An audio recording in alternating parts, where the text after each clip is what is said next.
चिराग पासवान जी के जीजा हो गए, उधर मांझी जी का दामाद जी फिट हो गए, इधर अशोक चौधरी जी के तो आरएसएस कोटा से हुआ, आरएसएस कोटा से। आप प्रधानमंत्री जी, अब आप लोगों को परिवारवाद नहीं दिख रहा? ये नेशनल दामाद आयोग बोला जाए कि नहीं बोला जाए, यही एनडीए की परिभाषा है महोदय। अब आने वाला समय में कौन कौन कोटा से किसको किसको टिकट मिलेगा, कौन कौन मंत्री होगा, कौन कौन आयोग का मेंबर होगा, ये तो बिहार की जनता तो जानना चाहती है। परिवारवाद के खिलाफ तो लोग बहुत बोलते हैं, नेशनल दामाद अलायंस या नेशनल दामाद आयोग, उधर मांझी जी का दामाद जी फिट हो गए, इधर अशोक चौधरी जी के तो आरएसएस कोटा से हुआ, आरएसएस कोटा से। इनके दामाद आरएसएस कोटा से हुए और चिराग पासवान जी के जीजा हो गए। क्या बात है? आप प्रधानमंत्री जी, अब आप लोगों को परिवारवाद नहीं दिख रहा? आप परिवार पे ज्ञान नहीं दीजिएगा? अब तो आपको बताना होगा कि आपके सरकार में नीतीश कुमार जी के रहते हुए आरएसएस कोटा भी चल रहा है। अब आने वाला समय में कौन कौन कोटा से किसको किसको टिकट मिलेगा, कौन कौन मंत्री होगा, कौन कौन आयोग का मेंबर होगा, ये तो बिहार की जनता तो जानना चाहती है। तो बताना चाहिए कि आखिर क्या सच्चाई है। ये नेशनल दामाद आयोग बोला जाए कि नहीं बोला जाए, या नेशनल दामाद अलायंस ही बोल लीजिए, क्योंकि सब दामाद लोग तो एक ही साथ आ गए हैं, तो सब नेशनल दामाद लोगों का अलायंस हो गया है। यही एनडीए की परिभाषा है महोदय। तो ये सरकार को क्या लेना देना?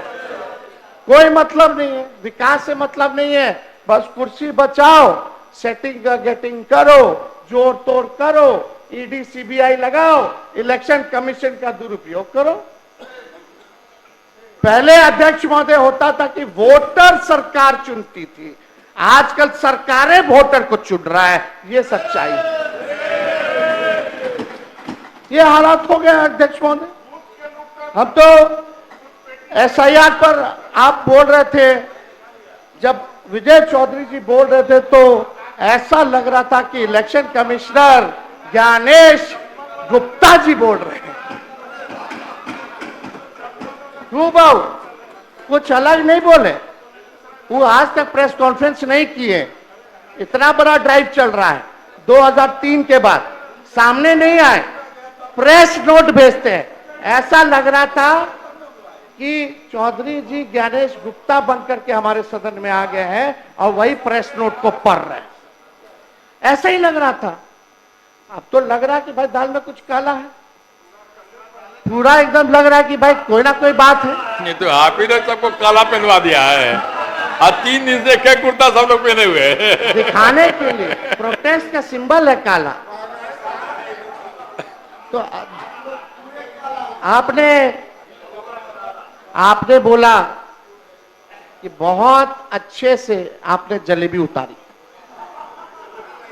जलेबी ना उतार रहे थे, इंटरेस्टिंग देखिए, आपका जलेबी का काट जलेबी लाए। पुनरीक्षण के गन्ना प्रपत्र पर देवघर में बिक रहा जलेबी, बड़ा ईमानदारी से काम हो रहा है भाई।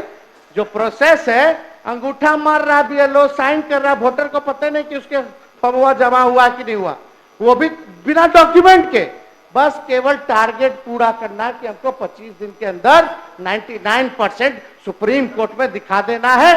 सत्यापन कैसे हो रहा है आप लोग सब लोग जान रहे हैं, किसी से छुपा है। लेकिन आप जब बोल रहे थे तो ऐसा लग रहा था कि आप जमीन पे नहीं है। जमीन के हालात चौधरी साहब माफ कीजिएगा, ना आपको ना सरकार को पता है, या तो पता है अब पूरी तैयारी इलेक्शन कमीशन के साथ आप लोग मिलकर के कर लिए, यही दो बात हो सकता है। अब ये देखिए, ये फेंका हुआ है सबका फॉर्म, सब इधर उधर। इनका चकाई कहाँ है जी? जमुई में चकाई, ये सब अच्छा ठीक है। पटना में फ्लाईओवर में सत्यापन का फॉर्म सब जो है बहुत पारदर्शिता से हो रहा है। आप तो बहुत अच्छे से बोल रहे थे, ये आप लोग को नहीं दिखता है, अधिकारी नहीं दिखाता होगा, हम समझ सकते हैं। अधिकारी मंत्री लोग का थोड़ी सुनता है, आजकल तो अफसरशाही जो है लागू जो है वो हो चुका है।